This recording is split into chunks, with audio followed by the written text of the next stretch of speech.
Tan solo quieres que yo te siga, Señor, me has mirado a los ojos, sonriendo, has dicho mi nombre, en la arena he dejado mi barca. Junto a ti buscaré otro mar.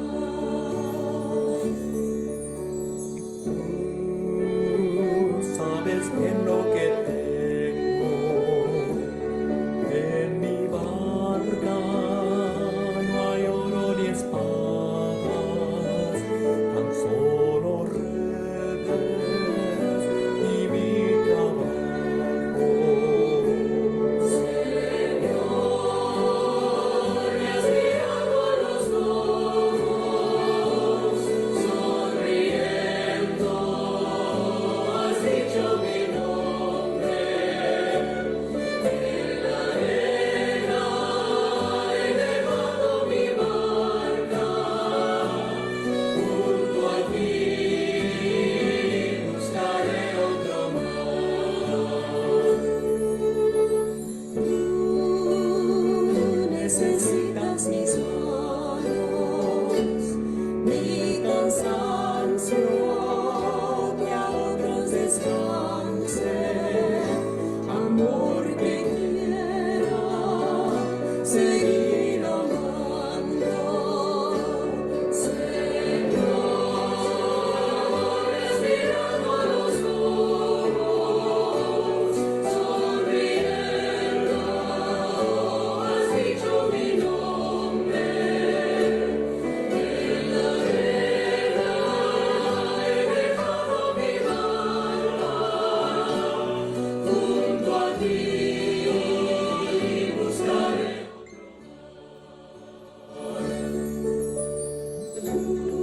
otro pescador de otros lados, ansia eterna de almas que esperan, amigo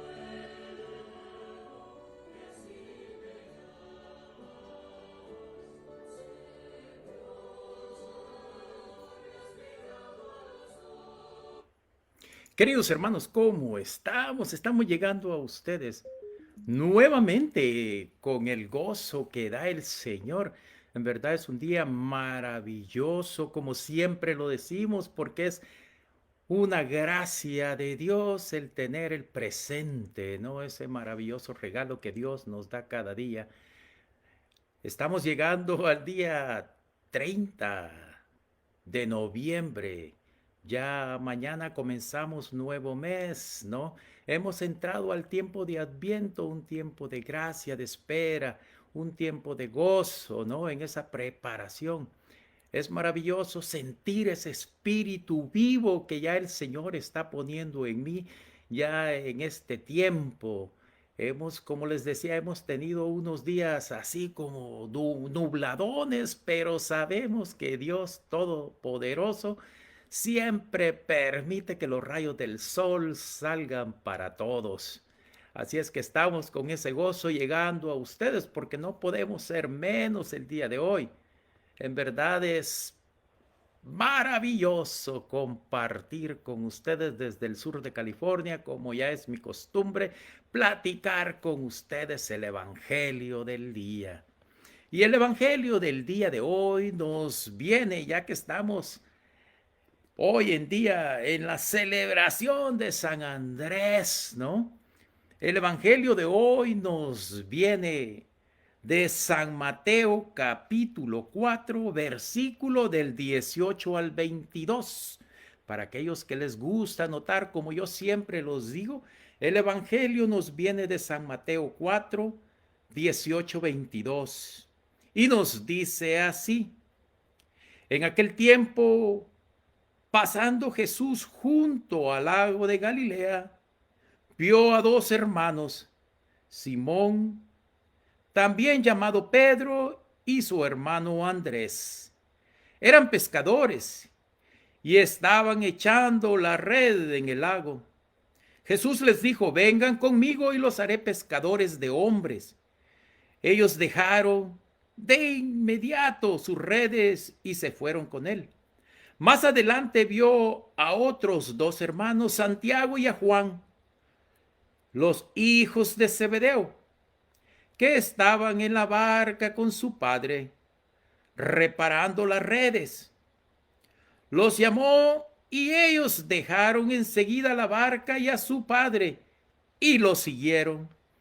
Palabra del Señor. Gloria a ti, Señor Jesús.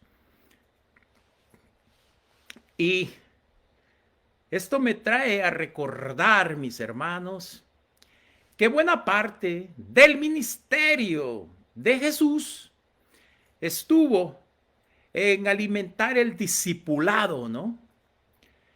Y en esta parte tenemos el llamado que el gran maestro le hace a 4 pescadores para que sean discípulos.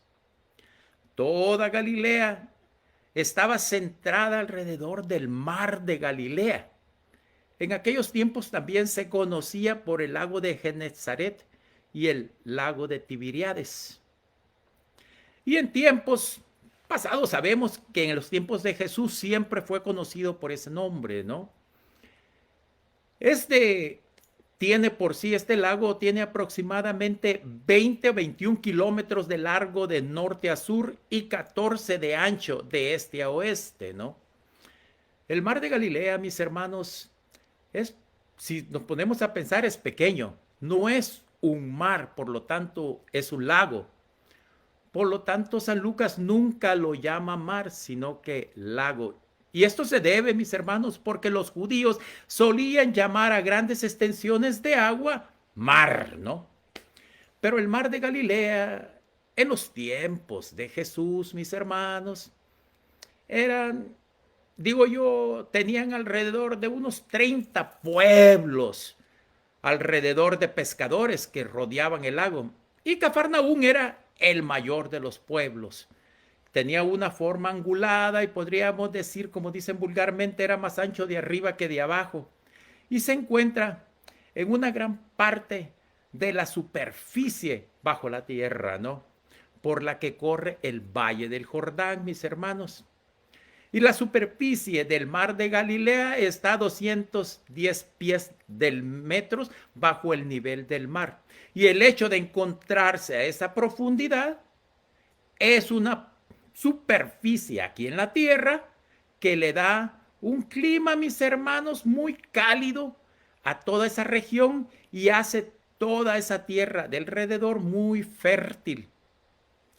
Es uno de los lagos más encantadores del mundo, créanmelo, yo he estado ahí. En el tiempo de Jesús, el mar de Galilea, mis hermanos, estaba abarrotada de barcas de pesca. Y Jesús pasaba a la orilla del lago y conforme iba caminando, nos dice, llamó a sus primeros discípulos. Y no podemos creer que eran la primera vez que veía a estos discípulos, porque según San Juan el apóstol, algunos de estos ya eran discípulos de Juan el Bautista y habían visto ya a Jesús, ¿sí?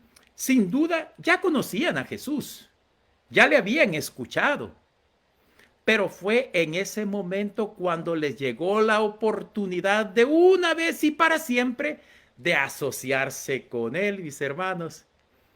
En contraste con los rabinos judíos, Jesús escoge a sus propios discípulos. En cambio, los discípulos de los rabinos, ellos escogían a sus maestros. Y esta es la gracia de Dios, mis hermanos, que nos elige a nosotros sin ser merecedores de ello.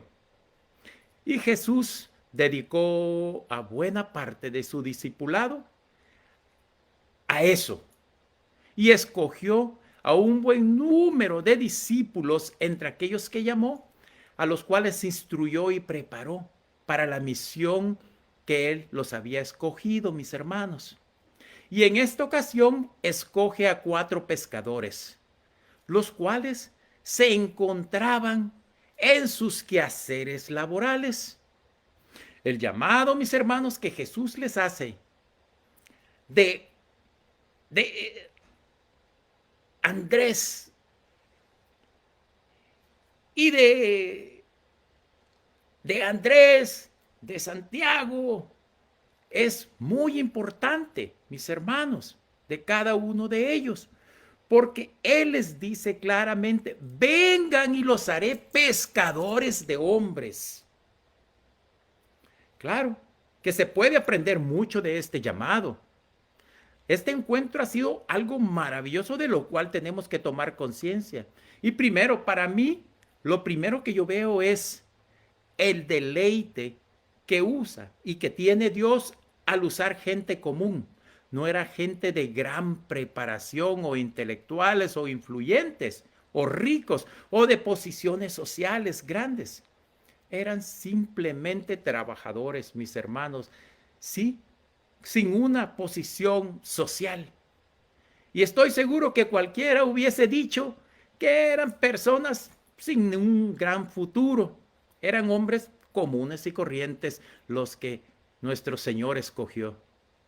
Y en segundo lugar, mis hermanos, la ocupación y las lecciones aprendidas serán muy valiosas y puestas al servicio de Jesucristo.